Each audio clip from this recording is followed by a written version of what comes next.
কার কথা? কোরআন তেলাওয়াতের পরে যারা আল্লাহু আকবার বলবে আল্লাহ তাদের জান্নাতে যাওয়ার পথ সহজ করে দিবেন। জোরে বলুন আল্লাহু আকবার। কুল্লু কানাল বাহার, হে নবী আপনি বলে দিন পৃথিবীতে যত সাগর আছে, পৃথিবীতে যত নদ-নদী আছে, পৃথিবীতে যত খাল-বিল আছে, পৃথিবীতে যত পুকুর পুষ্করিণী আছে, সব পানিগুলো যদি কালি হয়ে যায়, পৃথিবীতে যত গাছ দাঁড়িয়ে আছে সব গাছগুলো যদি কলম হয়ে যায়, পৃথিবীতে যত সমান্তরাল জমি আছে সব জমিগুলো যদি কাগজ হয়ে যায়, দাঁড়ানো গাছ নামক কলম দিয়ে, সাগরের পানি নামক কালি দিয়ে সমান্তরাল জমি নামক কাগজের উপরে তোমার রবের কথা লিখতে যদি শুরু করো, লিখতে লিখতে কলম ফুরায়ে যাবে, কাগজ ফুরায়ে যাবে, সাগরের পানিও শেষ হয়ে যাবে, আরেকটা সাগরের পানিও যদি নিয়ে এসো সেটাও শেষ হয়ে যাবে, তবু রবের কথা লিখে শেষ করা যাবে না। সেই রবের নাম কি?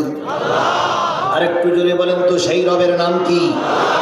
আল্লাহর শুকরিয়াটা করার সময় কৃপণতা করলে আল্লাহ ইচ্ছা করলে আপনার আমার জবান বন্ধ করে দিতে পারে। এই জন্য সকলে মিলে বলছি আলহামদুলিল্লাহ। সর্বকালের সর্বশ্রেষ্ঠ মহামানব, যার আদর্শে আদর্শিত হয়ে আমি নিজেকে উম্মত বলে দাবি করছি, সেই নবীর নামে দুরূদ আর সালাম সাল্লাল্লাহু আলাইহি ওয়াসাল্লাম। আল্লাহ বলতেছেন, কুল ইন কুনতুম তুহিব্বুনাল্লাহা ফাত্তাবিউনি ইউহিব্বুকুমুল্লাহ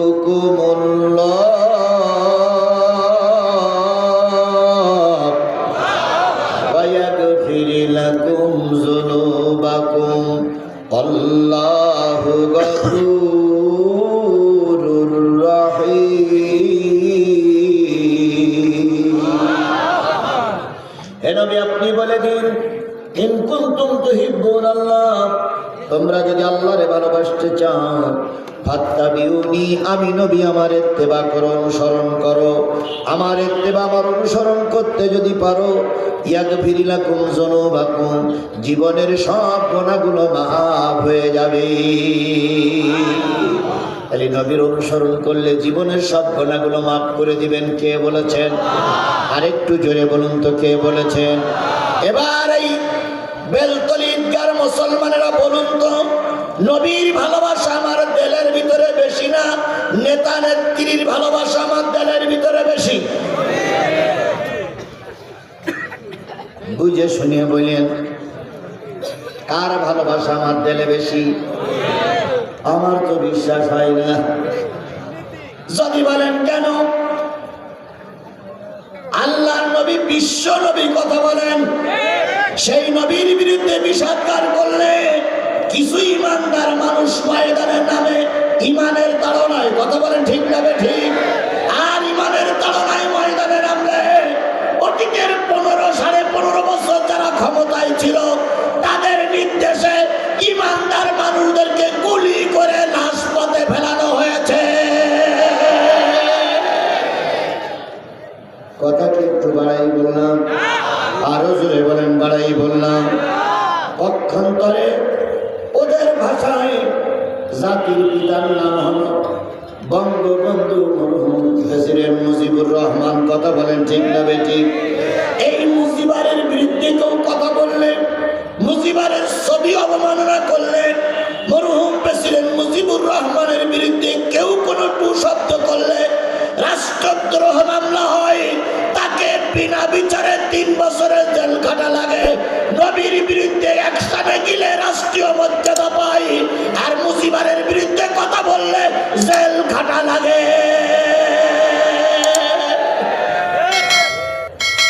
কথা ঠিক না বেঠিক? আরো জোরে বলেন ঠিক না বেঠিক? তাহলে কি করে বলেন যে আমরা আল্লাহর নবীকে বেশি ভালোবাসি, নবীর ভালোবাসা হবে লা ইউমিনু আহাদুকুম হাত্তা কুনা হাব্বা ইলাইহি মিন ওয়ালিদিহি ওয়া ওয়ালাদিহি ওয়ান নাসি আজমাইন। ততক্ষণ পর্যন্ত কেউ মুমিন হতে পারবে না যতক্ষণ পিতামাতা, ভাই বোন, আত্মীয় স্বজন, পাড়া প্রতিবেশী, নেতা নেত্রী, হুজুর সকলের চাইতে নবীকে বেশি ভালোবাসা না যাবে ততক্ষণ পর্যন্ত কোনো ব্যক্তি মুমিন হতে পারবে না।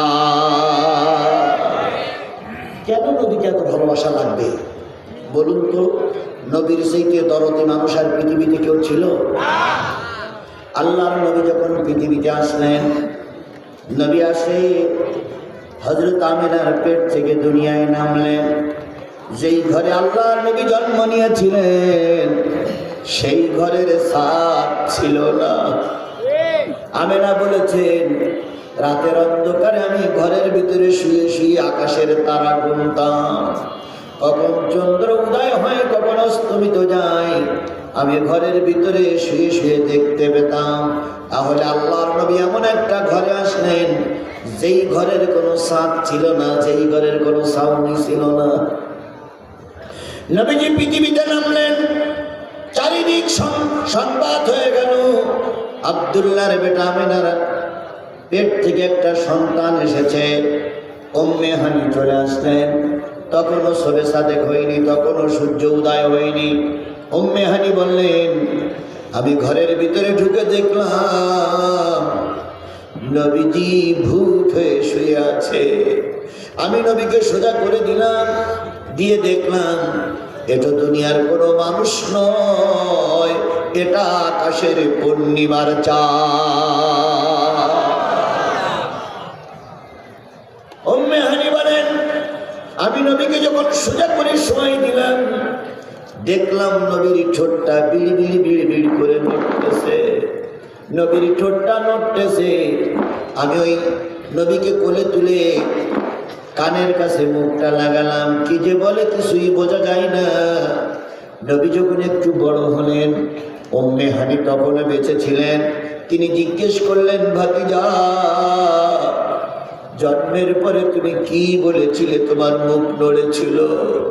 নবী ফুপি আম্মার গলা জড়াই ধরে গেলে চুমা দিয়ে বলেছিল, ফুপি আম্মা জন্মের পরে কেঁদেছিলাম, রব্বি হাবলি উম্মতি, আয় আল্লাহ আমার গুনাহগার উম্মত গুলোরে মাফ করিয়া দাও।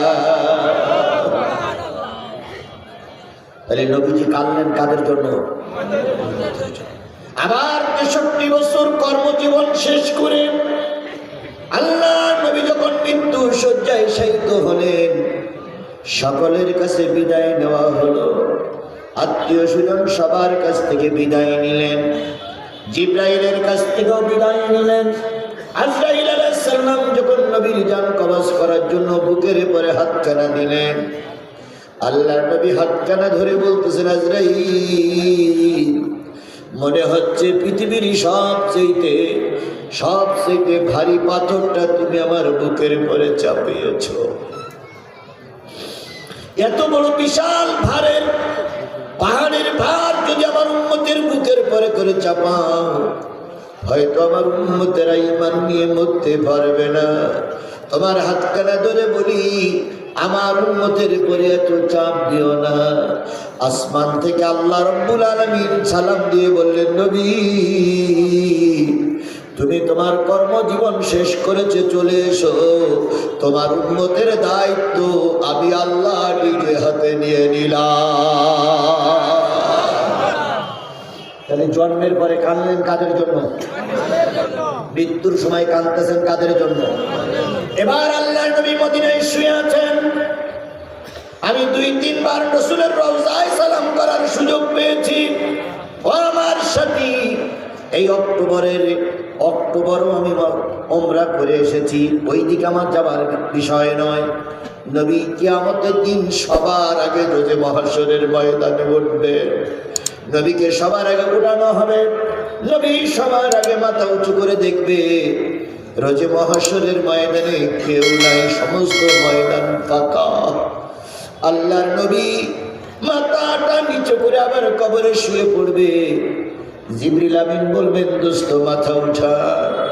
নবীজি বলবে আল্লাহরে দিয়ে বলো আমার সব উম্মতগুলোরে জাহান্নামে দিয়ে অবশেষে আমাকে জান্নাতের আহ্বান করা হয়েছে, আমি নবী রোজে মহাশরের ময়দানে যাব না। আল্লাহ নিজেই বলবে দোস্ত ওহুদে কেঁদেছ, বদরে কেঁদেছ, তাইফে কেঁদেছ, সারা জীবন তুমি কেঁদেছ, এখন আর আমি তোমার চোখের পানি দেখতে চাই না। রোজে মহাশরের ময়দানে এসো, আজকে তুমি যার জন্য সুপারিশ করবে আমি আল্লাহ সাক্ষী দিচ্ছি তাকে মাফ করে আল্লাহর জান্নাতে দিয়ে দিব। তাহলে রোজে মহাশরের ময়দানে নবী কাঁদবেন কাদের জন্য? আরো জোরে বলবেন কাঁদবেন কাদের জন্য? সেই উম্মত কি আপনারা? সেই উম্মত কি আপনারা? আপনারা কি নবীর সুপারিশ চান? যারা চান তারা দাঁড়াই আছেন কোন দুঃখে? নবীর সুপারিশ যদি চান তো দাঁড়াই আছেন কেন ভাই? নবীর সুপারিশ নিয়ে যদি জান্নাতে যেতে চান তাহলে দোকানে কেন? নবীর সুপারিশ নিয়ে যদি জান্নাতে যেতে চান তাহলে বাদামের দোকানে কেন? আপনি না মুসলমান? আপনি না নবীর উম্মত? এখানে কিসের আলোচনা করার জন্য বক্তারা বসেছে? কোরআনের আলোচনা শোনার পরেও যদি কোনো উম্মত কোরআনের মাহফিলে না বসে, বিশ্বাস করো কিয়ামতের দিন রাসূলের সুপারিশ কপালে জুটবে না, জুটবে না, জুটবে না। রাসূলের সুপারিশ কি আমাদের দরকার আছে? এই মুসলমান কথা বলে, রাসূলের সুপারিশ কি আমাদের দরকার আছে? যে ব্যক্তি রাসূলের নাম শোনার পরে দুরূদ পড়ে না সে ব্যক্তি বড় কৃপণ, সে ব্যক্তি বড় বখিল। সুতরাং আমরা এখন রাসূলের নাম নিয়ে শুরু করছি, সবাই মিলে বলছি সাল্লাল্লাহু আলাইহি ওয়াসাল্লাম। বন্ধুগণ, এই যে বিশাল জনগণের উপস্থিতি, এরা কি জিহাদির চেহারা দেখার জন্য এসেছে? কি শোনার জন্য এসেছে? সকলে মিলে এবার খেয়াল করে আল্লাহ বলতেছেন ওয়াইদা কুরিয়াল কুরআন ফাসতামিউ লাহু ওয়া আনসিতু লাআল্লাকুম তুরহামুন। যখন তোমাদের সামনে কোরআন পড়া হবে এই কোরআনগুলো তোমরা চুপচাপ বসে বসে শোনো। আর বক্তব্য আমি কিসের থেকে তেলাওয়াত করেছি? সূরা তাওবার ২৪ নম্বর আয়াত। আল্লাহ বলেন কোরআনের আলোচনা যখন হবে, কোরআন যখন পড়া হবে, তুমি আমার বান্দা নবীর উম্মত চুপচাপ বসে বসে কোরআন শরীফটা শোনো। বিয়াদবি করো না, বিয়াদবি করো না, কপাল পুড়ে যাবে। যদি চুপচাপ বসে বসে শোনো, আশা করা যায় রহমত দিয়ে তোমারে ভরে দেওয়া হবে। চুপচাপ বসে কোরআন শরীফ শুনতে হবে। নির্দেশটা কার? আল্লাহর হুকুম পালন করা সুন্নত ওয়াজিব না মুস্তাহাব? মুসলমান বাঘের বাচ্চার মতন কথা বলবেন, আল্লাহর হুকুম পালন করা সুন্নত ওয়াজিব না মুস্তাহাব? যদি ফরজ হয়, আমি কোরআন তেলাওয়াত করতেছি, ফরজ তরফ করলে কবিরা গুনাহ হয়, এখানে কোনো মাসলা আছে? জোরে বলেন মাসলা আছে? ফরজ তরফ করলে কবিরা গুনাহ হয়। আল্লাহ বললেন চুপচাপ বসে বসে শোনো। আপনারা যারা দাঁড়িয়ে আছেন নিশ্চয়ই ফরজ তরফ করতেছেন, ওয়াজ শুনতে এসে কবিরা গুনাহ নিয়ে বাড়ি যাওয়া যাবে না।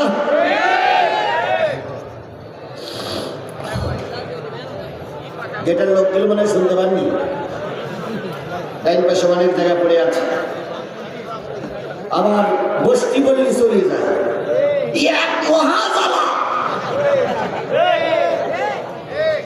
ওই সে কোন কোন বিষয়ে এটা ওয়াজ করেছে দেখেছেন না আপনারা? যে ওই শ্রোতাবলী আছে মুরব্বী, বিষয়ে তাকে একটু ভদ্র হয়ে বলেন মুরব্বী মুরব্বী। এইটা গোটা বাংলাদেশে ভাইরাল, কথা বলেন ঠিক না ঠিক? সুতরাং আমি আপনাদের চলে যেতে বলিনি, কোরআনের মাহফিলে বসলে আল্লাহ রহমত করবে। যারা দাঁড়িয়ে আছে তাদের মনে রহমতের দরকার নাই, যারা দোকানে আছে ওদের রহমতের দরকার নাই, যারা বাড়িতে বসে শুনতেছেন ওদের রহমতের দরকার নাই। রহমত কেবল আমাদেরই দরকার। আমাদের যাদের রহমতের দরকার, দোকানে যারা দাঁড়িয়ে আছেন দয়া করে খেয়াল করুন, যদি রহমতের দরকার হয় একটা ঘন্টা কোরআনের মাহফিলে এসে বসুন। হয়তো আল্লাহ পাক এই ওসিলায় করে আপনার জান্নাতে যাওয়ার পথ পরিষ্কার করে দিতে পারে। আল্লাহ আমাদের জান্নাতি মেহমান হিসেবে কবুল করুক। সকলে বলুন আমিন। আর একটু জোরে বলেন আমিন, আরো জোরে আমিন। এবার চলুন কোরআনে যাই, এবার চলুন হাদিসে যাই। আল্লাহ রাসূল বলেন তাদারুসুল ইলমি সাআতাম মিনাল লাইলি খায়রুম মিন আহিয়াহিয়া। রাতের কিছু অংশ সময় যদি কোরআন হাদিসের মাহফিলে বসে থাকো, যে দলের লোক হও না কেন, হতে পারো তুমি আওয়ামী লীগ, হতে পারো তুমি বিএনপি, হতে পারো তুমি জামাত ইসলাম, হতে পারো তুমি কওমি, হতে পারো তুমি তাবলীগ, হতে পারো তুমি চরমনাই, কিন্তু কোরআনের আলোচনার মজলিসে রাতের কিছুটা অংশ সময়, সেটা আধা ঘন্টা হতে পারে, 1 ঘন্টা সময় হতে পারে, যেখানে কোরআনের আলোচনা হবে, ওই মজলিসে যদি আধা ঘন্টা 1 ঘন্টা বসে থাকো, সারা রাত জেগে জেগে নফল নামাজ পড়লে যে সওয়াব আল্লাহ পাক দান করবে, তোমারও আমল নামায় আল্লাহ পাক সেই সওয়াব দান করবে। ও ভাই, আমাদের কি সওয়াবের দরকার আছে ভাই? জাররা বোঝেন? জাররা, একটা সরিষার দানাকে 70 ভাগ করলে যতটুকু হয় সেইটারে বলা হয় জাররা। এই জাররা পরিমাণ গুনার কারণে অনেকেই জাহান্নামে যাবে, আর জাররা পরিমাণ নেকি বেশি হওয়ার কারণে অনেকেই জান্নাতে যাবে। আপনারা কি জান্নাতে যেতে চান না জাহান্নামে যেতে চান? বন্ধু যারা দাঁড়িয়ে আছেন তাদের আবারও বলতেছে, আপনারা কি জান্নাতে যেতে চান না জাহান্নামে যেতে চান? যদি জান্নাতে যেতেই চান, দয়া করে কোরআনের মাহফিলে বসুন, আল্লাহ জান্নাতি হিসাবে কবুল করুক। এবার আসুন, আমরা কিসের থেকে আলোচনা করার জন্য বসেছি? কোন সূরা? সূরা তাওবার কত নম্বর আয়াত? কয়টা আয়াত? একটা। এবার আল্লাহ রাসূল বলেন আল কোরআন শাফিউম মুসাফফা ওয়া মা হিল্লু মুসাদ্দিকান মান জালাহু আমামাহু কদ্দাহু ইলাল জান্নাহ ওয়া মান জালাহু খালফাহু সাকাতাহু ইলান নার। যেই ব্যক্তি আল কোরআন শাফিউম মুসাফফা, এই কোরআন এমন একটা কিতাব কারোর পক্ষে সুপারিশ করবে, আর কারোর কিয়ামতের দিন কারোর বিপক্ষে আল্লাহর কাছে নালিশ করবে। কোরআন এমন একটা কিতাব, কিয়ামতের দিন আল্লাহর কাছে আপনার জন্য সুপারিশও করতে পারে, আবার আপনার বিরুদ্ধে আল্লাহর কাছে কি করতে পারে? নালিশও করতে পারে। কাদের পক্ষে সুপারিশ করবে? যারা কোরআনের মাহফিলে বসবে, কোরআন যারা শুনবে, কোরআন দিয়ে যারা জীবন পরিচালিত করবে, কোরআনকে যারা ইমাম বানাবে, কোরআনকে যারা সামনে রাখবে, কিয়ামতের দিনেই কোরআন তাদেরকে টেনে টেনে জান্নাতে নিয়ে যাবে। আমরা কি কোরআনকে সামনে রাখতে চাই না পিছনে রাখতে চাই? শিবগঞ্জের মুসলমানরা একটু খেয়াল করুন, দোকানের মুসলমানরা একটু খেয়াল করুন, কোরআন সামনে রাখবেন না পিছনে রাখবেন? তাহলে আপনার সামনে কি? মজলিসের উপরে যারা বসে আছেন, মঞ্চে যারা বসে আছেন, তাদের সামনেও কি? আমরা যদি কোরআনকে সামনে রাখি, কোরআনের আলোচনায় শেষ পর্যন্ত থাকি, কোরআন আমাদের টেনে কোথায় নিয়ে যাবে? আমান জালাহু খালফাহু। আর এই কোরআনকে যারা পিছনে রাখবে, কিয়ামতের দিন যখন সে চলতে থাকবে, কোরআন তাকে ধাক্কা দিয়ে খোদার জাহান্নামে নিক্ষেপ করবে। তাহলে আপনারা কোরআনকে কোথায় রাখবেন? সবাই মিলে খেয়াল করেন, কোথায় রাখবেন? তাহলে সামনে যদি রাখেন, এখন আমরা এখানে বসে আছি, যদি কেউ মঞ্চের থেকে উঠে চলে যায়, তার পিছনে পড়বে কি? এবার ওই প্রথম গেট দিয়ে যারা বাহির হবে, তাদের পিছনে পড়বে কি? তাহলে কোরআন যদি কেউ পিছনে রাখে, ধাক্কা দিয়ে জাহান্নামে নিক্ষেপ করবে। বলুন তো, কোরআনের কথা সত্য না মিথ্যা? আজিজুল ইসলামের কথা, আমির হামজার কথা মিথ্যা হলেও হতে, কিন্তু কোরআনের হাদিসের কথা তো মিথ্যা হয় না। সেই কোরআন বলতেছে, যারা আমাকে পিছনে রেখে চলে যাবা, কিয়ামতের দিন আমি ধাক্কা দিয়ে জাহান্নামে নিক্ষেপ করব। সুতরাং আজকের এই বিশাল জনতার কাছে আমার দাবি, যতক্ষণ কথা শেষ না হবে, ততক্ষণ এই ময়দান ছেড়ে কোরআনকে পিছনে রেখে যাওয়া যাবে না। আপনারা কি আমার কথার সঙ্গে একমত? কারা কারা একমত? 2 হাত উপরে দেখান। যারা থাকবেন তারাই হাত উঁচু করবেন, যারা থাকবেন না হাত উঁচু করার দরকার নেই। যারা থাকবেন তারাই হাত উঁচু করবেন, যারা থাকবেন না তাদের হাত উঁচু করার দরকার নাই। আমি কিছুক্ষণ পরে মূল আলোচনায় যাবো, আর আপনি ফুটপাট করে উঠবেন তা হবে না। 12টা পর্যন্ত থাকাই লাগবে, 12টা পর্যন্ত থাকাই লাগবে। সবাই রাজি আছেন তো? এবার সবাই হাত উঁচু করে বলেন না।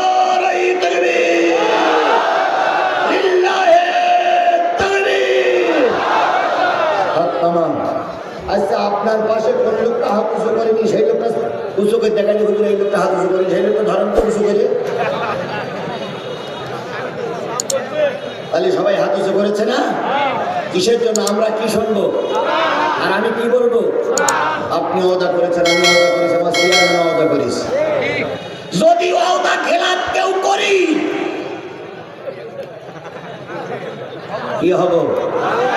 মোনাফিক হয়ে বাড়ি যেতে রাজি? বাড়ি যেতে রাজি না। আমি আপনাদের কাছে টাইম বেঁধে দিচ্ছি, 12টা পর্যন্ত কথা বলবো ইনশাআল্লাহ। সেটা পরে, কিন্তু 12টা পর্যন্ত আমার নির্ধারিত টাইম। আমার আজকের দিনে দাওয়াত দেওয়া কত তারিখ? 17 তারিখ শেষ হতে 12টা পর্যন্ত সময়।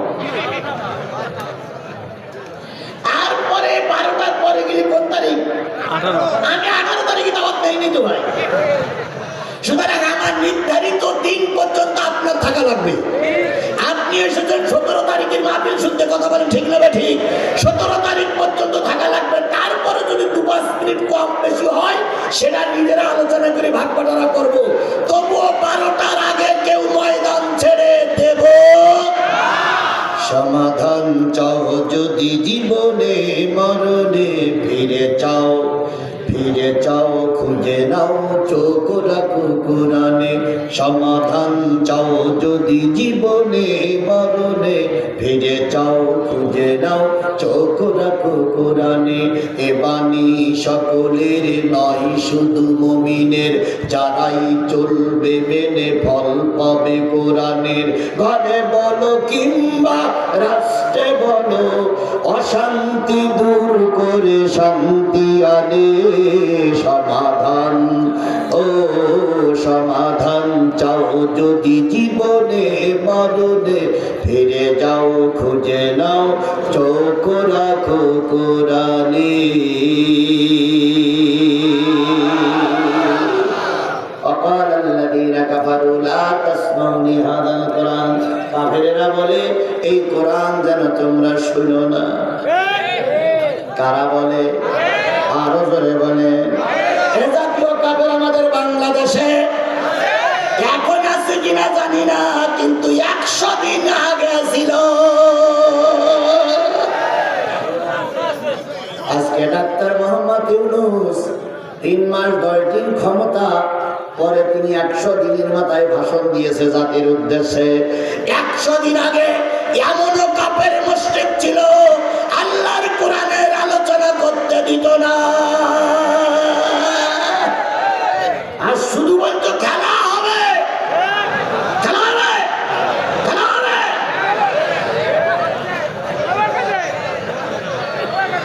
আমরাও তো খেলা করার জন্য প্রস্তুত ছিলাম, কথা বলে ঠিক না ঠিক?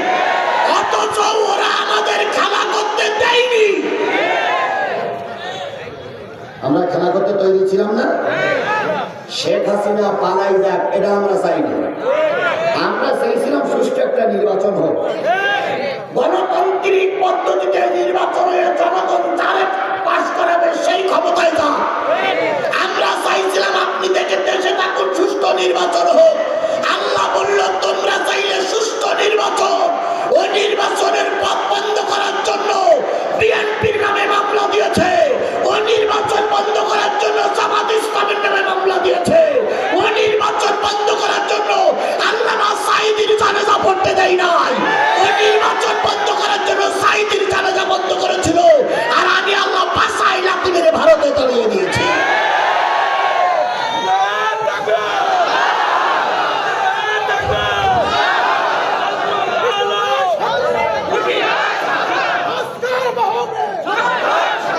কথা ঠিক কিনা বলেন, কথা ঠিক কিনা বলেন? এখন ওরা আমার মাঝে মাঝে রসিকতা করে বলতো বিএনপি নেতাদের, ফখরুল সাহেব আপনার বাসায় একটু জায়গা দিবেন। তারপর আবার বলতেন ফখরুল সাহেব আপনার ঠাকুরগার বাসায় একটু জায়গা দিবেন। ফখরুল সাহেব বলতেছে এখন আমি তো দরজা খুলে বসে আছি, মেহমান পাচ্ছি না। কথা বলেন, কথা বলেন, কথা বলেন। ভালো হয়ে যাও, ভালো হয়ে যাও মাসুদ তুমি, এ কথা কে বলবে আর পালিয়ে গেছে কৌয়া কাদের কেউ জানে না খবর তার ভালো হইয়া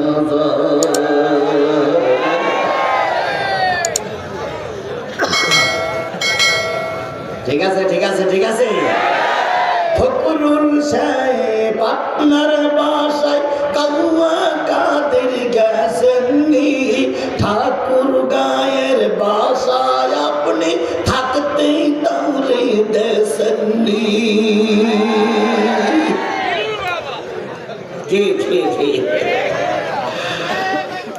ফকরুল সাহেব আপনার বাসায় কৌয়া কাদের গেছেননি ঠাকুর গায়ের বাসায় আপনি থাকতে তাহলে দেশনি তার সাথে যে হিসাব বাকি তার সাথে যে হিসাব বাকি হায় হায় হায় হায় তার সাথে যে হিসাব বাকি আছে কোটি জনতার পালিয়ে গেছি কৌয়া কাদের কেউ জানে না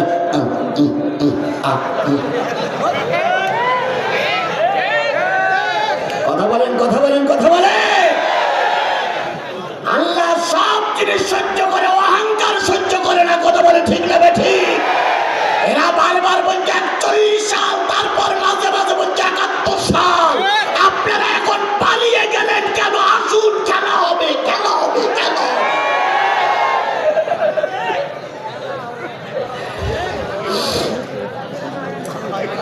قال الذين كفروا لا تسمعوا لهذا القرآن কাফেরেরা বলে এই কোরআন যেন তোমরা শোনো না অলগাউ ফিহি লাআল্লাকুম তাগলিবুন কোরআন শুনতে বসে গেছো জিহাদি হুজুর শক্ত শক্ত কথা বলছে আওয়ামী লীগের বিরুদ্ধে কথা হচ্ছে মুনাফিকের বিরুদ্ধে কথা হচ্ছে বেনামাজির বিরুদ্ধে কথা হচ্ছে অলগাউ ফিহি হট্টগোল বাঁধাইয়া দাও যাতে কোরআনের কথা মানুষ শুনতে না পায় খালি হট্টগোল বাঁধাই দেওয়া মারামারি বাঁধাই দেওয়া কোরআনের কথা বন্ধ করে দেওয়া কাদের কাজ এ কাফেরের কাজ আমরা করতে কেউ রাজি নাই আসেন কাফেরের কাজ করতে কথা কেউ রাজি আসেন কাফেরের কাজ করতে কেউ রাজি তাহলে নিয়ত করুন আল্লাহর কোরআন শুনবো যদি কেউ বাধা দেয় তাকে আমরা সহজে ছেড়ে যেতে দেব না এখন তো বাধা দেওয়ার প্রশ্নই ওঠে না বিগত 15-15.5 বছর আমি মাহফিল করেছি আসতে হতো মোটর সাইকেলে যাইতে হতো ভ্যানে পোশাক পরিচ্ছদ পাল্টাইয়ে বিভিন্ন কলা কৌশল করে পালিয়ে যেতে হয়েছে কথা বলেন ঠিক না বেঠি ওরা মনে মনে জিহাদির ধরার জন্য তৈরি থাকতো আজকে সেদিন আছে জোরে বলেন সেদিন আছে সামনে আমার লোক পিছনে আমাদের লোক ডাইনে আমাদের লোক বামে আমাদের লোক এখন যদি বলে হুজুর এই ধরনের আলোচনা হবে না কাল্লা আলাদা হয়ে যাবে কথা ঠিক না ঠিক কিছু যে নেই তা না উনি একবার টুপি টুপি মাথায় দিয়ে দরবেশ সেজে এর ভিতরেই আছে এর ভিতরেই আছে এর ভিতরেই আছে বুঝবেন কি করে না কোরআনের মাহফিল আলোচনা চলছে আমি মূল আলোচনায় যেই যাবো সেই দেখবেন দুই একজন টুকটাপ করে উঠবে যে কোনা উঠবে বুঝতে বই কোনায় আওয়ামী লীগ যে কোনা উঠবে বুঝতে বই কোনায় শয়তানের দালাল যে কোনা উঠবে বুঝতে বই কোনায় কোরআনের মাহফিলে দুশমনরা আওয়ামী লীগের কর্মী আওয়ামী লীগের কর্মী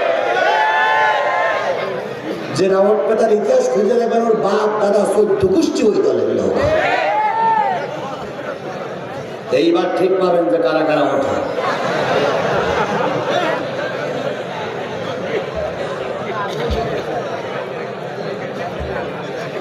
আল্লাহ কবুল করুক আল্লাহ কবুল করুক আধারে ভয় পেও না আধারে ভয় পেও না আলো আছে আড়ালে জালিমেরা পালিয়ে যাবে তুমি উঠে দাঁড়ালে আধারে ভয় পেও না আধারে ভয় পেও না আলো আছে আড়ালে জালিমেরা ওরা চলে যাবে তুমি রাস্তায় দাঁড়ালে। হয়েছো তাই কথা বলেন ঠিক না বেঠিক? আমরা বিএনপি জামাতের ভাইরা মনে করেছিলাম এই নব্য যুগের নব্য ফেরাউন না মরা পর্যন্ত দেশের কোনো কাজকর্ম আর করা যাবে না। অনেক বিএনপি জামাতের ভাইরা খানিকটা হোপলেস কে ঘরে বসেছিল।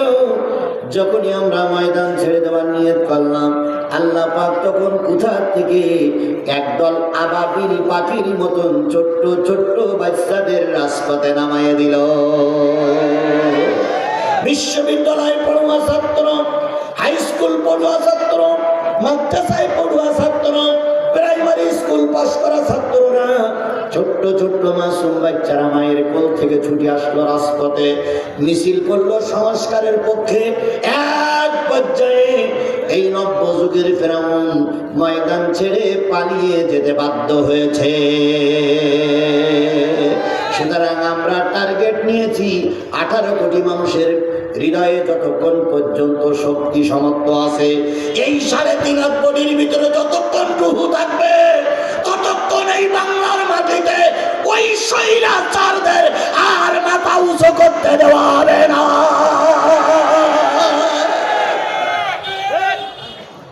ছাত্র সংগঠনকে বাজেয়াপ্ত করা হয়েছে, খুব তাড়াতাড়ি পুরো সংগঠন বাজেয়াপ্ত হওয়া।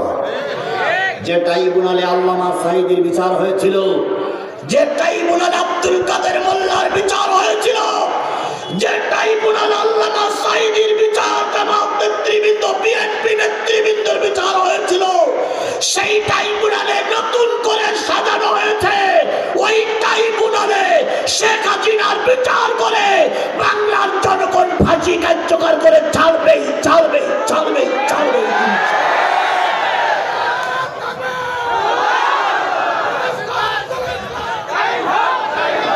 আমার ভাইয়েরা চলুন তাহলে কোন সূরা, কত নম্বর আয়াত?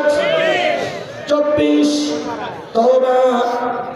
আরবি শব্দ মদিনা অবতীর্ণ সূরা সমূহের ভিতরে একটা অন্যতম সূরা এই সূরা তওবা।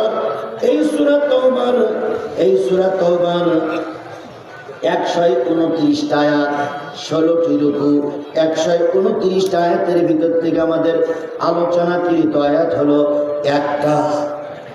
কয়টা? আল্লাহ বলতেছেন কুল ইন কানা আবাউকুম ওয়া আবনাউকুম ওয়া ইখওয়ানুকুম ওয়া আযওয়াজুকুম ওয়া আশীরাতুকুম ওয়া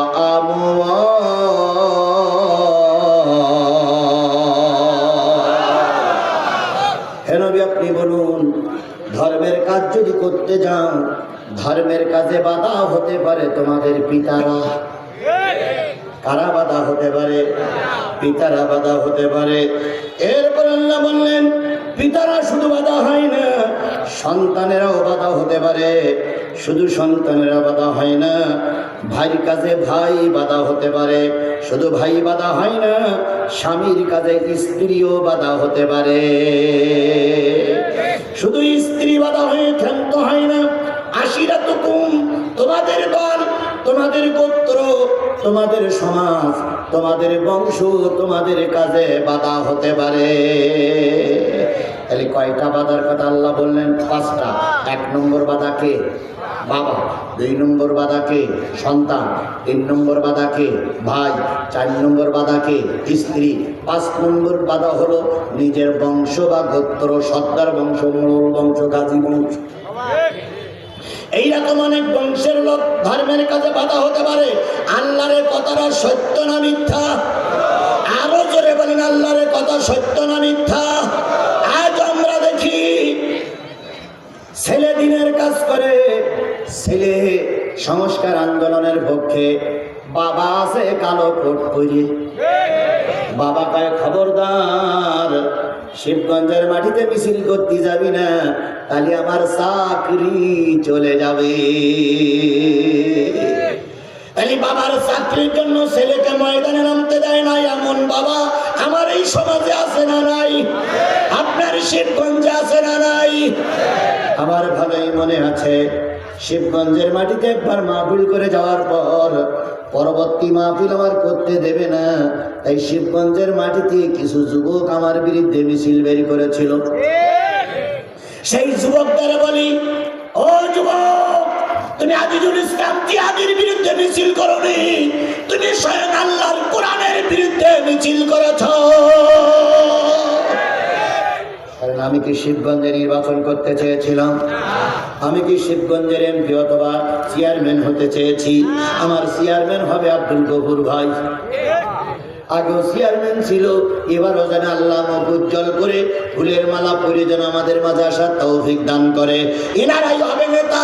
আমরা তো নেতা হওয়ার জন্য আসি না, আমরা কিসের দাওয়াত দেওয়ার জন্য আসি? আরো জোরে বলেন, কিসের দাওয়াত দেওয়ার জন্য আসি? তোমরা সেই কোরআনের বিরুদ্ধে অ্যাকশনে গেলে, সুতরাং তোমরা পার্টির বিরুদ্ধে অ্যাকশনে যাও নাই, দলের বিরুদ্ধে অ্যাকশনে যাও নাই, তোমরা এই অ্যাকশনে গিয়েছো স্বয়ং আল্লাহর কোরআনের বিরুদ্ধে। তাহলে বাবা শত্রু হতে পারে না? পারে না? বলুন তো, আমাদের জাতির পিতার নাম কি? ইব্রাহিম আলাইহিস সালামের আব্বার নাম কি ছিল? আজর। আজর কি ধর্মের পক্ষে ছিল না বিপক্ষে ছিল? ইব্রাহিম আলাইহিস সালাম যখন ধর্মের কথা বলতে শুরু করলেন, পিতা তার বিপক্ষে অবস্থান নিল। পিতা বলল, ধর্মের কথা বলা যাবে না, নমরুদই আমাদের খোদা। সেই খোদার খোদা আমাদের দেশে কিছু লোক মাথা উঁচু করে দিলে দাঁড়াইছিল, ওনারাও খোদা হবে। যদি বলেন হুজুর কোথায় পাইলেন, বলুন তো, আল্লাহ হতে গেলে কয়টা জিনিস লাগে? আল্লাহ হতে গেলে 4টা জিনিস লাগে, যেটা ফেরাউন বলেছিল আমি আল্লাহ হব। কেউ হামান বলল আল্লাহ হতে গেলে 4টা জিনিস না করলে আল্লাহ হওয়া যাবে না। কয়টা কয়টা কয়টা? ফেরাউন বলল সেটা কি কি? কেউ হামান বলল যদি আপনি আল্লাহ হতেই চান, ধর্মীয় শিক্ষা বন্ধ করে দেন, কারণ ধর্মীয় শিক্ষা চালু থাকলে আল্লাহ হওয়া যায় না। ফেরাউন বলল ধর্মীয় শিক্ষার সঙ্গে আল্লাহ হওয়ার সম্পর্ক কি? তাই তাওরাত জব্বুর ইঞ্জিলের আলোচনা চলবে আর আপনি আল্লাহ হবে। ওই তাওরাত জব্বুর ইঞ্জিলে প্রমাণ আছে কে আল্লাহ আর কে আল্লাহ হতে পারে না, সুতরাং আল্লাহ হতে পারবেন না। ফেরাউন বলে দিল কোন বাচ্চারা যেন ধর্মীয় শিক্ষা শিখতে না পারে। তাহলে ফেরাউনের সর্বপ্রথম কথা ছিল ধর্মীয় শিক্ষা বন্ধ করে দাও। আমাদের বিগত সরকারও চাইছিল ধর্মীয় শিক্ষা না, শিক্ষাটাই বন্ধ করে দাও। চাইনি চাইনি চাইনি চাইনি, সব জায়গায় ছিল অটো পাস। নেতারাও ছিল অটো পাস, শিক্ষাও ছিল অটো পাস। কথা বলেন কথা বলেন কথা বলেন। সুতরাং শিক্ষা জাতির মেরুদণ্ড, কথাটা সঠিক না ঠিক? সেই শিক্ষা বিশেষ করে ধর্মীয় শিক্ষা তারা বন্ধ করতে চেয়েছিল।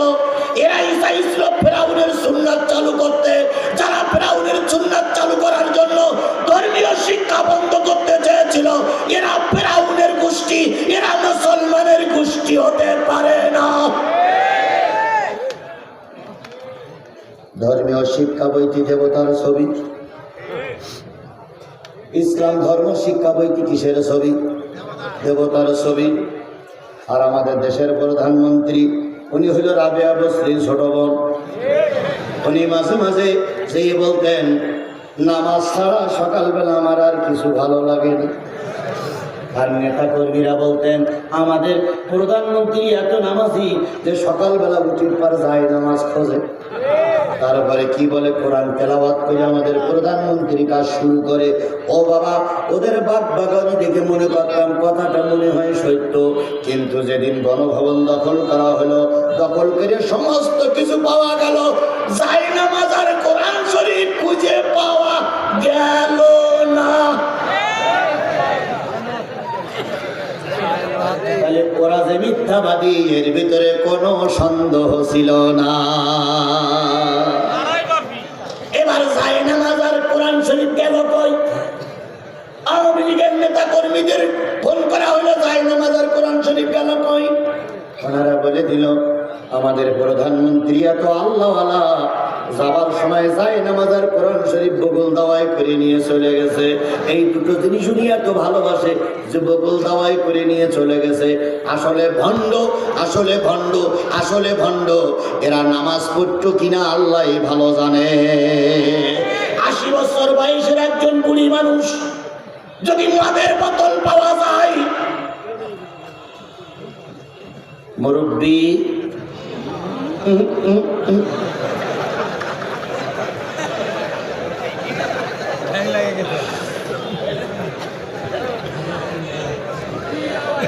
আশি বছর বয়সের একজন নারীর বাড়িতে যদি মদের বোতল পাওয়া যায়, আর একটা জিনিস পাওয়া গেছে, চেয়ারম্যান না থাকলে আমি বলেই দিতাম। না না, সম্মানিত লোকের সামনে বলা যাবে না। ওরে বাবা, 80 বছরের বুড়ির বাড়িতে যদি এই জিনিস পাওয়া যায়, সেই ব্যক্তি যে নামাজ পড়ত এটা জাতি কখনো বিশ্বাস করবে না। খালেদা জিয়া ডক্টর মোহাম্মদ ইউনূসের সম্পর্কে কি মন্তব্য করেছিল মনে আছে আপনাদের? বলেছিল যে খালেদা জিয়া ডক্টর মোহাম্মদ ইউনূসের পদ্মা সেতুর থেকে টুস করে ফেলে দিতে বলেছিল না? হায় রে আল্লাহ, হায় রে আল্লাহ, চুবানি দিয়ে তুলতে চেয়েছিলেন। সেই খালেদা জিয়া এখন দেশের রাজকীয় হালাতে আছে, কথা বলে ঠিক না ঠিক? আর ডক্টর মোহাম্মদ ইউনূস সবচেয়ে বড় চেয়ারে বসে আছে। দেখো কাকে চুবানি দিতে চাইছিলেন, কে চুবানি খেয়ে মরছে।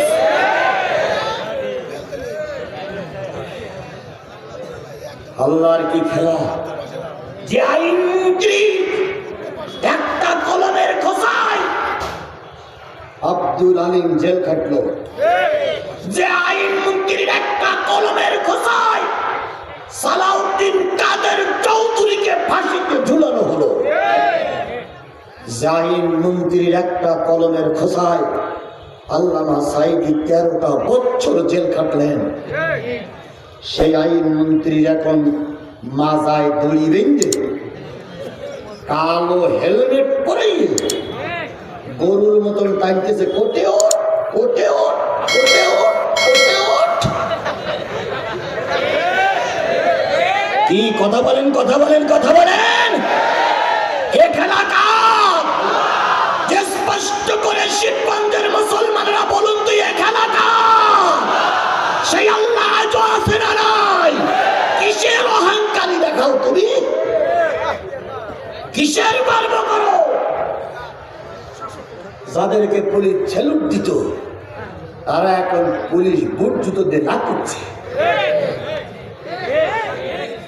যাদের কথা শুনে গোটা শিবগঞ্জ বগুড়ার মানুষ থরহরি করে কাঁপত, তারা এখন রিমান্ডে যেয়ে ডিম থেরাপি দিচ্ছে। কথা বলেন, কথা বলেন, কথা বলেন, কথা বলেন! তুইজ্জু মান তাশাউ ওয়া তুযিল্লু মান তাশাউ বিয়াদিকাল খায়র ইন্নাকা আলা কুল্লি শাইইন কাদির। জেনে নিও, আজকে তুমি ইজ্জত নিয়ে বেঁচে আছো, খুব তাড়াতাড়ি আল্লাহ তোমাকে বেইজ্জতি করতে পারে, বেইজ্জতি করতে পারে, বেইজ্জতি করতে পারে। আওয়ামী লীগের সময়ের মাহফিলে চেয়ারম্যান সাহেব মঞ্চে এসে বসার সুযোগ পেয়েছে, জেল কেটেছে। কি অপরাধ ছিল আমার ভাইয়ের? অপরাধ একটাই, ইউনিয়নকে মডেল ইউনিয়ন দিতে চেয়েছিলেন। অপরাধ একটাই, তিনি বাংলাদেশ জাতীয়তাবাদী দল বিএনপির একজন নেতা। কথা বলে ঠিক না ঠিক? আজকে যদি ওই অপরাধে তোমাদেরকে ধরতে হয়, তাহলে কেউ বাজার করার সুযোগ পাবা না, বর মুখ দেখতে পাবা না, জনগণ রাস্তায় নামলেই ঠাকুর করে ফেলবে। কিন্তু আমরা তো সেইটা করতেছি না। আরে করতেছি না বলে ওরা সুযোগ পেয়ে গেছে। তবে তবে ভুল বুঝো না, এক শনিবারে মাঠ যাবে না। আমরা তোমাদের সবকিছু পর্যবেক্ষণ করতেছি। আজকে ডাক্তার মোহাম্মদ ইউনূস জাতির উদ্দেশ্যে ভাষণে বলেছেন, প্রতিটা অন্যায়কারী শাস্তি বাংলার জমিনে হবে। শেখ হাসিনাকে ভারত থেকে ফিরে আনা হবে এবং ট্রাইব্যুনালের মাধ্যমে তার দোষ এবং নির্দোষ প্রমাণ করে বাংলাদেশের ট্রাইব্যুনালের মাধ্যমে তার শাস্তি কার্যকর করা হবে। স্যালুট জানাই। আপনি কাজ চালিয়ে যান, আপনার সঙ্গে আমরা 18 কোটি মানুষ আছি। কথা বলেন, আপনারা নাই, আপনারা নাই, আপনারা নাই। আমরা ডাক্তার ইউনূসকে চিনি না, আমরা খালেদা জিয়া চিনি না, আমরা শেখ হাসিনা চিনি না, আমরা বাংলাদেশ জামাত ইসলামকে চিনি না। আমরা ন্যায়ের পক্ষে, অন্যায়ের বিরুদ্ধে। কথা বলেন, কথা বলেন। যে ন্যায়ের পক্ষে থাকবে তাকে আমরা স্যালুট জানাবো। কেউ যদি অন্যায়ের বিপক্ষে, অন্যায়ের পক্ষ নিয়ে ন্যায়ের বিপক্ষে দাঁড়ায়, শেখ হাসিনা যা হয়েছে, ডাক্তার মোহাম্মদ ইউনূস আপনিও যদি ওই পাটে হাঁটেন, জনগণ আপনারও ওই দশা করে ক্ষমতার থেকে নামিয়ে ছাড়বে। ফেরাউন কি হবে? কয়টা কাজ করা লাগবে? 1 নম্বর, ধর্মীয় শিক্ষা বন্ধ করে দাও। ফেরাউন চালু করে দিল, ধর্মীয় শিক্ষা থাকবে না। শেখ হাসিনা তার সরকার প্রতিটা জায়গায় ধর্মীয় শিক্ষার বিপক্ষে ছিলেন। কথা বলেন ঠিক না বেঠিক? 2 নম্বর, 40 সাল পর্যন্ত অপেক্ষা করতে হবে। 5 সাল না, 40 সাল। এরা সারা জীবন অবশ্যই করে চেষ্টা সাধনা করি 1টা বছর বাড়িয়েছে। ফেরাউনের কাজ ছিল কয় বছর? আর এরা বলেছে 41, 1 বছর বেরিয়েছে। রহমান বলল, ফেরাউন বলল 41 সাল পর্যন্ত অপেক্ষা করতে হবে কেন? রহমান বলল, আজকের যারা যুবক 41 সাল পর তারা হবে বুড়ো, আজকের যারা শিশু 41 সাল পরে তারা হবে যুবক। যদি ধর্মীয় শিক্ষা বন্ধ করে দেওয়া হয়, এদের কাছে কোনো জিহাদি অনুপ্রেরণা থাকবে না। তখন খোদা বলে দাবি করলে এই খোদা রক্ষা করবে। এখন যদি দাবি করেন জুতোর পেট বা বাড়ি খেয়ে স্বামীর কাছে চলে যাওয়া লাগবে। ওরে বাবা, গেছে ও তাই, ভাই গেছে ভাবি গেছে ভাই গেছে, ম্যাডাম গেছে দুলাভাইয়ের বাড়ি, কোন জায়গায় জায়গা নাই, দুলাভাইয়ের সঙ্গে দেখা করতে গেছে ম্যাডাম। কয় সাল? 41 পর্যন্ত অপেক্ষা করো, 40 পর্যন্ত অপেক্ষা করো। 3 নম্বর সত্য হচ্ছে প্রতিটা জায়গা আপনার ছবি টানাইয়ে দেন। ফেরাউন বলল, আমার ছবি টানাই লাভ, তোমার মূর্তি বানাই লাভ কি? একটা বাচ্চা যখন পেটের থেকে দুনিয়া আসবে, এসে দেখবে শোয়ার ঘরে আপনি। ওই ছেলেটা যখন একটু বড় হবে দেখবে বাথরুমের ভিতরে আপনি। ওই ছেলেটা যখন একটু রাস্তাঘাটে হাঁটবে দেখবেন 3 রাস্তার মুখে আপনি। ওই ছেলেটা যখন স্কুলে যাবে যেয়ে দেখবে মাস্টারদের মাথার পরে আপনি। ওই ছেলেটা যখন শিবগঞ্জে যাবে শিবগঞ্জের 3 রাস্তার মুখে আপনি। ওই ছেলেটা যদি থানায় যায় ওসি সাহেবের মাথার পরে আপনি। ওই ছেলেটা যদি বঙ্গবন্ধুর কি বলে যমুনা সেতু পার হয় দেখবে সেখানে আপনি। সব জায়গায় যখন আপনি আর আপনি, তখন ওই ছেলেটার মনে বদ্ধমূল হবে, এই বুঝি আমার খোদা, না হলে সব জায়গায় উনি কেন? অতীতের 15 বছরের সরকার এই নিয়মেই চালু করেছিল। কথা বলেন ঠিক না ঠিক? সব জায়গায় ভাস্কর্য আর মূর্তি। আল্লাহর কি খেলা! যেখানে ছিল জাতির পিতা শেখ মুজিব, এখন সেখানে লেখা আছে জাতির পিতা ইব্রাহিম, শেখ মুজিব ঘোড়ার ডিম। এই মরহুম শেখ মুজিবুর রহমানকে সবচেয়ে বেশি পচাইয়েছে আওয়ামী লীগ। আমরা কিন্তু মুজিবারকে খাটো চোখে দেখিনি, কারণ স্বাধীনতার সময় তিনি এক প্রান্তে ছিলেন, এক জায়গায় ছেলে স্বাধীনতার কাজ করেছেন, আর শহীদ প্রেসিডেন্ট জিয়াউর রহমান আর এক জায়গা থেকে কাজ করেছেন। কথা বলেন ঠিক না বেঠিক? উনি যদি স্বাধীনতার স্থপতি উনি হতেন, আর মরহুম শহীদ প্রেসিডেন্ট জিয়াউর রহমান যদি ঘোষক হিসেবে মেনে নেওয়া হতো, জাতির ভিতরে এত মারামারি কন্দল বাধ্য না।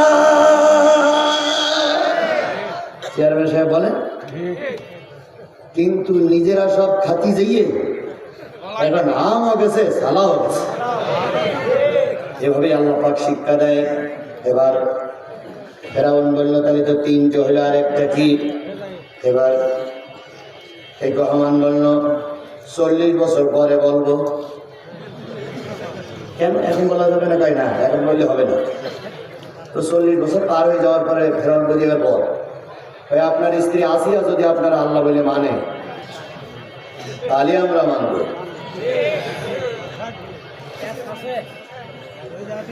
ফেরাউন বলতেছে এই কথাটা বলতে তো 40 বছর সময় লাগলো, কত ওয়ানটুর ব্যাপার। এই কখন বলতে তাহলে তুমি শুনে এসো, আমরা বসে থাকি। আসিয়ার কাছে যে বলতেছে, আসিয়া ওদিকে আমি যাবো না মানবো আলোচনা, আসিয়ার কাছে বলতেছে আসিয়া তুমি ওটা আল্লাহ বলে মানো, তাহলে ওরা আল্লাহ বলে মানবে। আসিয়া বলতে তুমি যে আল্লাহ হবা তোমার কোন গুণ আছে? তো বলতেছে কেন? পায়খানা লাগলে বাথরুমে যাওয়া মানে রুমে যাওয়া লাগে, ঘুমাই গেলি শীতই পড়ো, দুদিন জ্বর হলে ডাক্তার না হলে ভালো হয় না, তুমি কি করি আল্লাহ হবা? তা বলতেছে তাহলে কি আমার আল্লাহ বলে মানবি না? কয় না, যেদিন তুই মুসার সাপের সঙ্গে লড়াই করেছিলে, লড়াই করে যেদিন তুমি ওই সাপের গালের মুখে চলে যাবা এই ভয়ে দাঁড়াইয়ে দাঁড়িয়ে কাঁদতেছিলে, আমি দেখলাম তোমার নিচে দিয়ে পানি পড়তেছে, সেদিন থেকে আমি বুঝেছি তুমি আল্লাহ হওয়ার অযোগ্য। সেদিন থেকে আমি মুসার আল্লাহকে আল্লাহ বলে মেনে নিয়েছি। সুবহানাল্লাহ। অনেক অত্যাচার কাহিনী ওদিকে আমি যাচ্ছি না। তাহলে ফেরাউন আল্লাহ হতে চাইতে গেলে কয়টা জিনিস চালু করেছিলেন? আজকেও যদি এই সরকার অতীতের সরকার এই 4টে জিনিস চালু করে থাকে, তাহলে বুঝতে হবে এও ফেরাউন হওয়ার জন্য পরিকল্পনা নিয়েই মাঠে ছিল। দুই একজন যারা উঠতেছেন এরা হাত উঁচু করিনি। কিসের পেশাব? আধা ঘন্টা পেশাব বন্ধ করে রাখা কোনো ব্যাপারই না। গতকালকে আমির হামজার মাহফিলে পেশাব করলে সমস্যা ছিল, কারণ আজকে কেন বসা লাগবে, কিন্তু আজকে তার আর কোনো সমস্যা নেই। আজকে যদি মনে করেন হুজুর বন্ধ করে রাখতে পারতেছিল, ছেড়ে দেন নিচের দিক, ওদিক যা হয় হোক, সবাই শেষে বাড়ি যাবে, কেউ যেন বুঝতে না পারে। তবু আল্লাহর কোরআনের মাহফিল থেকে যাওয়া যাবে না, আল্লাহ কবুল করুক। তাহলে সন্তানের ধর্মের কাজে সন্তান কি বলে? বাবা বাধা। ধর্মের কাজে সন্তান বাধা, ধর্মের কাজে সন্তান বাধা নূহ আলাইহিস সালামের বেলায় হয়েছিল। কথা বলেন ঠিক না বেঠিক? ধর্মের কাজে ভাই বাধা ইউসুফ আলাইহিস সালামের সঙ্গে হয়েছিল। ধর্মের কাজে স্ত্রী বাধা হযরতে লূত আলাইহিস সালামের সময় হয়েছিল। ধর্মের কাজে প্রতিবেশীরা বাধা, যা আমার নবীর বেলায় হয়েছিল। বলুন তো নবীর আপন চাচার নাম কি?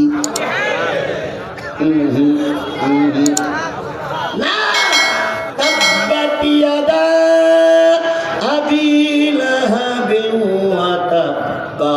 রাসূলের আপন চাচার নাম হলো আব্দুল উজ্জা। কি নাম? আব্দুল উজ্জার আর এক নাম হলো আবু লাহাব। বলুন তো আবু জেহেলের ভালো নাম কি? আবুল হেকাম। পরে বলা হলো আবু জেহেল। তাহলে আবু লাহাবের, হ্যাঁ আবু লাহাবের ভালো নাম হলো আব্দুল উজ্জা, আর তার এক নাম হলো আবু লাহাব। উনি ছিলেন রাসূলের পরিবারের লোক, উনি ছিল রাসূলের বংশের লোক। আল্লাহ বলতেছে আশিরাতুকুম, তোমাদের বংশ তোমাদের ধর্মের কাজে বাধা হতে পারে। আল্লাহর নবীর বংশের লোক ছিল কুরাইশ বংশ। কথা বলেন ঠিক না বেঠিক? আব্দুল মুত্তালিবের 9 জন মতান্তরী 11 জন সন্তান ছিল। তার ভিতরে একজন ছিল হযরত আব্বাস রাদিয়াল্লাহু তাআলা আনহু, একজন ছিলেন আমির হামজা, আর একজন ছিল আবু লাহাব বা আব্দুল উজ্জা, আর একজন ছিল আব্দুল্লাহ। এভাবে করে 9 জন 11 জন সন্তান আল্লাহ পাক দিয়েছিলেন। আব্দুল উজ্জা আবু লাহাবের এত সুন্দর চেহারা ছিল, এত সুন্দর অবয়ব ছিল, দেখলে মনে হতো আগুন থেকে বেরিয়ে এসেছে। তার মানে সমস্ত শরীরটা ছিল আগুনের তৈরি করার মতো উজ্জ্বল। তাই জাতি তার নাম দিল আবু লাহাব। আবু লাহাব মানে অগ্নির পিতা, আগুনের পিতা। ভালো করে বুঝেন, দয়া করে না উঠলে খুশি হবে, উঠলি কিন্তু শয়তান খুশি হবে। উঠলি কে খুশি হবে? শয়তান খুশি হবে। দয়া করে আমার কথাগুলোর বিঘ্ন ঘটাইয়া না। অনেক কথা বলতে হবে জাতির সামনে, অনেক কথা আপনাদের শোনা লাগবে। আগামীতে এই নেতারা কিভাবে কাজ করবে সে ফর্মুলাও আলেমদের পক্ষ থেকে বেরিয়ে আসা লাগবে। কথা বলেন ঠিক না বেঠিক? 2-1 জন উঠলে মাহফিলের ক্ষতি হচ্ছে না, যারা উঠতেছে তাদের ক্ষতি হচ্ছে। রসুলের যুগেও আব্দুল্লাহ ইবনে উবাই ইবনে সুলুল ছিল না? এদের মাথার টুপি ছিল কি ছিল না? কিন্তু এরা ধর্মের কাজ সহ্য করতে পারত না। আমাদের মাহফিলগুলো আসলে দেখবেন সাধারণ মানুষ শোনে, সাধারণ মানুষ বসে, কিছু শিক্ষিত, কিছু টুপিওয়ালা, কিছু দাড়িওয়ালা, পাগড়িওয়ালারা কোরআনের মাঝপথে উঠে চলে যায়। কোরআনের মাহফিলগুলো এরাই ধ্বংস করে। আপনার ভালো লাগে যদি মনে করেন আপনি অনেক শিক্ষিত, কোরআনের মাহফিলে আপনার আসার দরকার কি? আপনি বাড়ি বসে যাবেন, এসেছেন শেষ মোনাজাত পর্যন্ত থাকবেন। যদি আপনার কারণে এই মসজিদের এই মাদ্রাসার ক্ষতি হয়, কিয়ামতের দিন এই 10,000 লোক আপনার বিরুদ্ধে সাক্ষী দেবে, আল্লাহ এই লোকটা কোরআনের মাহফিলে দুশমন, দুশমন, দুশমন। আপনি এসেছেন, আমি তো সময় বেজেই দিয়েছি, 12টা পর্যন্ত সময়। এখন কি 12টা বেজেছে নাকি? 2-1 মিনিট বাকি, তাহলে তো সর্বনাশ হয়ে গেছে। হায় হায়, আল্লাহ আমাদের ধৈর্য ধরে আর কয়েকটা মিনিট কবুল করুন। বন্ধুগণ, আমি কিন্তু শোনেন, 5টা বিষয়ের 4টে বিষয়ের ব্যাখ্যা বাদই দিয়েছি, একটা বিষয়ের ব্যাখ্যা করতে চাচ্ছি মাত্র। এই বিষয়ের ব্যাখ্যাটা করতে গেলে আরো যদি 2-5 মিনিট সময় যায়, দিবেন, একটু দিবেন, দিবেন, দিবেন, দিবেন, দয়া করে দিবেন। আল্লাহ আমাদের কবুল করুক, সকলে বলেন আমিন। গতকালকে ওয়াজ শুনে আপনাদের মন ভরিনি, কেন ভরিনি? আমরা অসুস্থ ছিল, এই জন্য ঠিক মতন কথা উনি বলতে পারেননি। আজকে ওই গ্যাপটা পূর্ণ হবে ইনশাআল্লাহ। তাহলে একটু সময় দেওয়া লাগবে না ভাই? ও ভাই, একটু সময় দেওয়া লাগবে না? কোরআন বলবো, হাদিস বলবো, বর্তমান প্রেক্ষাপটের সঙ্গেও মিলাই দেওয়ার জন্য চেষ্টা করছি। এই জন্য সবাই মিলে আবার একটু শপথ নেই। তাহলে এক কাজ করি, আর 15টা মিনিট আপনারা বাড়াই দেন, ঠিক আছে? ঠিক আছে, মাশাআল্লাহ, মাশাআল্লাহ, মাশাআল্লাহ। ভাই যিনি উঠে যাচ্ছেন, যারা উঠে যাচ্ছেন, 15টা মিনিট একটু বসেন, আমি 15 মিনিটের ভিতরে সংকলন করে রাখার জন্য চেষ্টা করি। আমার ভাইরা এদিক ওদিক না যাই। আবু লাহাবের, আব্দুল উজ্জার চেহারা ছিল সুলঙ্গ, বিরাট আগুনের মতন, তাই তার নাম দেওয়া হলো কি? আবু লাহাব। এই আবু লাহাব ছিল রসুলের একবার বাড়ির সামনের লোক। আবু লাহাবের বাড়ি আর রসুলের বাড়ি একেবারে মুখোমুখি। দরজা খুললেই রসুলকে দেখা যেত, দরজা খুললেই আবু লাহাবকে দেখা যেত। আবু লাহাবের 2 ছেলের সঙ্গে নবী মুহাম্মাদের 2 মেয়ে বিয়ে দেওয়া হয়েছিল। তখনও পর্যন্ত আল্লাহর নবী কালেমার দাওয়াত দিতে শুরু করেন নাই। পরিবার কি করে বিরোধী হয়ে যায়। এরপরে নবী যখন একদিন বললেন, ও আশিরাতুকুমুল আকরাবিন, হে আমার নিকট আত্মীয় স্বজন, হে আমার পাড়া প্রতিবেশী, ও আনফুসিকুম আহলিকুম নারা, আমি নিজে আগুন থেকে বাঁচতে চাই, তোমাদের বাঁচাতে চাই। এসো তোমরা পাহাড়ের পাদদেশে। সব কুরাইশ বংশের লোকেরা চলে গেল। সেখানে আব্বাস ছিল, সেখানে কুরাইশ বংশ ছিল, সেখানে হাসেম ছিল, শত শত মানুষ উপস্থিত হয়ে গেল। নবী আবু কুবাস পাহাড়ের পাদদেশে দাঁড়িয়ে বললেন, ও আমার জাতি, আমার সম্পর্কে তোমাদের ধারণা কি? আবু লাহাব, উতবা, সাইবা, মুগীরা, আবু জাহেল বলল, আমরা জানি তুমি একজন সত্যবাদী, আমরা জানি তুমি একজন ন্যায়পরায়ণ, আমরা জানি তুমি একজন সঠিক পথের মানুষ। তাই যদি হয়, আমি যদি এখানে দাঁড়িয়ে বলি ওই পাশে একদল বাঘ আছে, তোমাদের পরে আক্রমণ করতে পারে, তোমরা কি বিশ্বাস করবা? কয় করব। এবার আমি যদি বলি পাহাড়ের ওই প্রান্তে আমি দেখতেছি একদল সৈন্য ঢাল সড়কি নিয়ে দাঁড়াই আছে, তোমরা কি বিশ্বাস করবা? কয় করব। তাই যদি হয়, তাহলে আমি তোমাদের কাছে একটা দাওয়াত দিচ্ছি, আমি আখিরি জামানার নবী, আমাকে নবী বলে মানো, কালেমা বিশ্বাস করে না। সেই না বলল, যে জাতি এতক্ষণ প্রশংসা করেছিল, ওই জাতি নবীর বিপক্ষে না পক্ষে? জোরে বলেন, পক্ষে না বিপক্ষে? ওই জাতি নবীর বিপক্ষে চলে গেল। সবাই যখন চুপচাপ ছিল, আবু লাহাব তখন বড় একখান পাথর নিয়ে নবীজির মুখের দিকে ছুঁড়ে মারল। কেউ বলেছে পাথরটা নবীর গায়ে লেগেছে, তাতে নবী আহত হয়েছেন। আবার কেউ বলেছে পাথর লাগেনি, পাথর তো ছুঁড়ে মারা হলো। কথা বলেন ঠিক না বেঠিক? এই জিনিসটা আমার আল্লাহ সহ্য করতে পারেনি। আল্লাহ বললেন, তাব্বাত ইয়াদা আবি লাহাব, আবু লাহাব এক হাত দিয়ে মেরেছে, আবু লাহাবের 2 হাত ধ্বংস হয়ে যায়। ভাইরা মোনাজাত করে দেব, মোনাজাত করে দেব। তাহলে পাশের থেকে যে লোকগুলো উঠছে ওই লোকগুলো একটু বসান, ওই লোকগুলো একটু থামান। আমি বলতেছি সব মিলে 15 মিনিট, সব মিলে কয় মিনিট? 15টা মিনিট। একটু দেরি করেন ভাই, হয়ে গেছে। যদি মাঝখানে ব্রেক করি তাহলে আপনারাও কষ্ট পাবেন, বলবেন যে হুজুররা আমাদের সব কথা শেষ করে না, মাঝখান দিয়ে চলে যায়। এই জন্য আমি একটুখানি সাজাই করে 15 মিনিটের ভিতরে আমি আর ওর পরে যাবো না, না যাওয়ার জন্য চেষ্টা করবো ইনশাল্লাহ। এই জন্য 15টা মিনিট 15টা মিনিট একটুখানি ইনশাল্লাহ আমরা চেষ্টা করি। আমার ভাইয়েরা, যে জিনিসটা বোঝাতে চাচ্ছিলাম সেটা হলো আবুল আহাব পাথর ছুঁড়ে মারলো আল্লাহ রাসূল সাল্লাল্লাহু আলাইহি সাল্লামের কাছে। এইটা আল্লাহ সহ্য করতে পারলেন। আল্লাহ বলেন 2 হাত ধ্বংস হয়ে যাক। আবুল আহাব বাড়ি চলে আসলো। বাড়ি চলে এসে বাড়ি যখন চলে আসলো, নবীর বিরুদ্ধে, আবুল আহাবের বিরুদ্ধে এই যে বদদোয়ামূলক সূরা নাজিল হলো। আবুল আহাব খেপে গেল, নবীকে আহত করলো, নবীকে মারলো, নবীকে পাথর ছুঁড়ে মারলো। আল্লাহর নবী ঘরের ভিতরে ঢুকেছে। ঘরের ভিতরে ঢুকে যখন ভিতরে ঢুকেছে, তখন আবুল আহাব আর তার পরিবারের লোকেরা, ছেলেরা গুন্ডা পান্ডা নিয়ে নবীজির ঘরের চারিপাশে ঘুরে ঘুরে বেড়াচ্ছে আর বলতেছে, দেখ তো নবী কি বলে, দেখ তো নবী কি বলে, দেখ তো নবী কি বলে। খাদিজা যখন নবীকে নিয়ে সেবা শুশ্রূষা করতেছিলেন, তখনই আল্লাহর নবীর 2 কন্যা ঘরের ভিতরে ঢুকলো কাঁদতে কাঁদতে। নবী জিজ্ঞেস করলেন, কান্দো কেন? আল্লাহর নবীর 2 কন্যা ডাক দিয়ে বলে, আব্বু তুমি কালেমার দাওয়াত দাও। আবুল আহাব আমার শ্বশুর তোমার দিকে পাথর ছুঁড়ে মেরেছে। তোমার আল্লাহ নাকি, আমাদের আল্লাহ নাকি সূরা নাজিল করেছে, এই জন্য আবুল আহাবের 2 সন্তান আমাদের তালাক দিয়ে তোমার ঘরে পাঠিয়ে দিয়েছে। আল্লাহর নবীর এমনি দুরবস্থা, তারপরে 2 সন্তান তালাক প্রাপ্ত। আল্লাহ নবী কাঁদতেছেন। এমন অবস্থায় আবুল আহাব বলল যে 2 সন্তান তালাক দিয়েছো, ওরা 2 জনে যেই নবীকে অপমান করে এসো। ওরা ঘরের ভিতরে যেভাবে পারুক আল্লাহর নবীর কিল ঘুষি মারতে শুরু করেছে। আল্লাহর নবী আহত হয়ে পড়ে গেলেন। আবুল আহাব কাজে সহযোগিতা করলো, আর আবুল আহাবের স্ত্রীর কাজে সহযোগিতা করলো। আল্লাহ পাক এইটা সহ্য করতে পারলেন না, আল্লাহ পাক এইটা সহ্য করতে পারলেন না।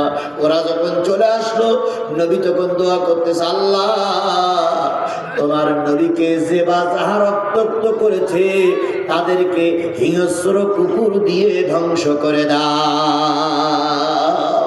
কার দোয়া? নবীর দোয়া। নবীর দোয়া যেমন বৃথা যেতে পারে না, আল্লামা সাঈদীর দোয়াও বৃথা যায়নি। গেছে? জোরে বলেন গেছে? আল্লামা সাঈদী বলেছিলেন, অত্যাচার বন্ধ করো, নতুবা এমন সময় আসবে পালানোর জন্য ইঁদুরের গর্ত খুঁজে পাবা না। কাজে লেগেছে না লাগেনি? কাজে লেগেছে না লাগেনি? ঠিক এখন সেই ইঁদুরের গর্ত খুঁজে পাওয়া যাচ্ছে না। তারপরে বলেছিল আমাদের মৌলবাদ বলে গালিগালাজ দিও না। আমরা আসি গোড়ায় মূলে, বেশি আবল তাবল করলে গোড়া ধরিয়ে টানা দেবো, মামুর বাড়ি পড়বা, কিয়ামতের আগে আর আসতে পারবে না।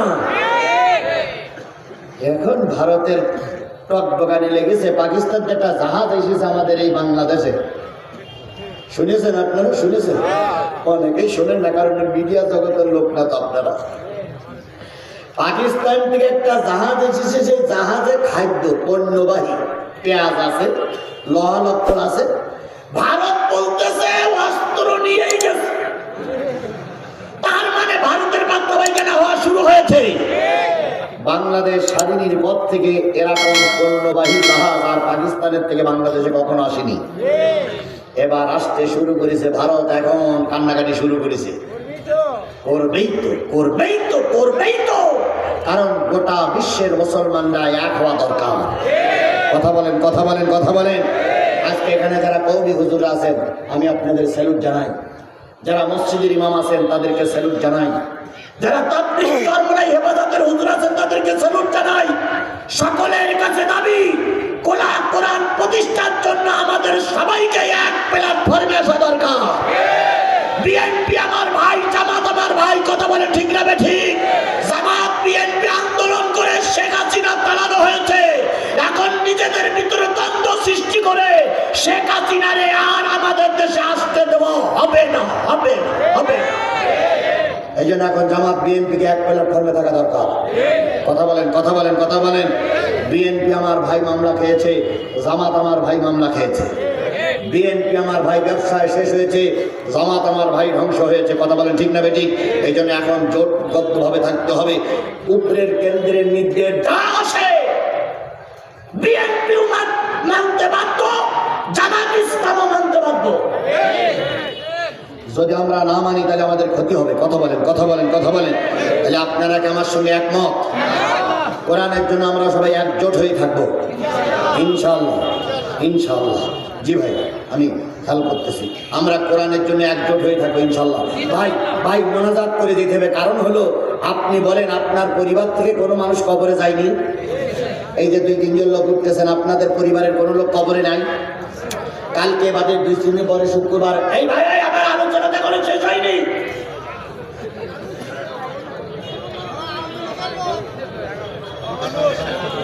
না, সবাই আমার ভাই। কথা বলেন ঠিক না ঠিক? তাহলে আপনার এই যে লোকগুলো এখানে আছেন, আপনাদের পিতামাতা কারোর কবরে নেই? তাহলে আজকের এই বিশাল দোয়ার অনুষ্ঠান থেকে বঞ্চিত হয়ে গেলে বাপ মা অসন্তুষ্ট হবে কি হবে না? যখন কবরের পায়ে দিয়ে যাবেন তখন বাপ মারা বলবে যে এত বড় একটা মাহফিল থেকে দোয়া করলি না।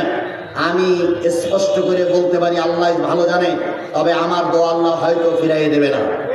যদি বলেন কেন? আমি 20টা মামলার আসামি, 300 দিন জেলে থেকেছিলাম, 5 দিন আয়না ঘরে রাখা হয়েছিল, আমি সেই লোক। 5টা দিন আমার চোখ মোটে খুলিনি। তাহলে আল্লাহ রসুলের বক্তব্য হচ্ছে মাসলুমের দোয়া আল্লাহ ফিরাই দেয় না। আপনি আমার সঙ্গে দোয়া করলে আমি আশা করি আল্লাহ আপনার দোয়া ফিরাই দেবে না। মুসাফিরের দোয়া আল্লাহ ফিরাই দেয় না। আমি মুসাফির, এর ভিতরে কোনো সন্দেহ আছে? তাহলে যারা আমার সঙ্গে দোয়া না করে চলে যাচ্ছে, নিশ্চয়ই তারা ভুল করতেছে। সুতরাং বাপ মার জন্য দোয়া হবে। আশিরাতে আবুল আহাবের কথা বলতেছি, আবুল আহাবের কথা শেষ করতে আর মাত্র 5টা মিনিট লাগবে। বাপ মার জন্য দোয়া হবে। তার আগে ওই বাপ মার জন্য দোয়া করার উদ্দেশ্যে মুসাফিরের হাতে আব্দুল সালাম ভাই বগুড়ার মানুষ, আর আমি সাতক্ষীরার মানুষ, মুসাফিরের হাতে কোরআনের জন্য 10টা টাকা দেওয়া যাবে ভাই? সেই সময় হুজুর যা করেন তা করেন, টাকা দেব না, এরকম লোক আমাদের ভিতরে আছে। এতক্ষণ উঠেছেন, আমি খুব বেশি বড় কথা বলিনি। এখন ওঠা যাবে না, কারণ এখন উঠলে বুঝতে হবে আপনি এই কোরআনের শত্রু হয়ে উঠে গেলেন। কারণ আমি কয়টা টাকা চেয়েছি? 10টা নাই, 20টা নাই, 50টা টাকা চেয়েছি। ও ভাই 10 টাকা নেই, এইরকম লোকগুলো হাত তোলেন, হুজুর আমার পকেটে 10 টাকা নেই। তাহলে আমি কোরআন দিয়ে আপনার কাছে হাত পাচ্ছি। কোরআনের পরে 10-20 টাকা দেওয়া যাবে ভাই? একটু পকেটে হাত দেন তো, আমিও হাত দিই, আপনারাও হাত দেন তো, সবাই হাত দেন ভাই। আমি কথা দিচ্ছি, টাকাটা তুলে দেওয়ার পরে আমি সংক্ষিপ্ত আলোচনা করে আমি আপনাদের কাছে দোয়া নেব ইনশাল্লাহ। সবাই হাত দেন, পকেটে হাত দেন, সবাই হাত দেন, সবাই হাত দেন, সবাই হাত দেন। 10 টাকা, 20 টাকা, 50, 100, 200, 500, 1000, 2000, 5000, সময় মাত্র 3 মিনিট, অধিক 5 মিনিট, 5 আর 3 8 মিনিটের ভিতরেই ইনশাল্লাহ মোনাজাত হবে। 1000 টাকা একজন দিয়েছে, আমার সম্মানিত চেয়ারম্যান সাহেব, চেয়ারম্যান সাহেব উনি দিলেন 10,000 টাকা।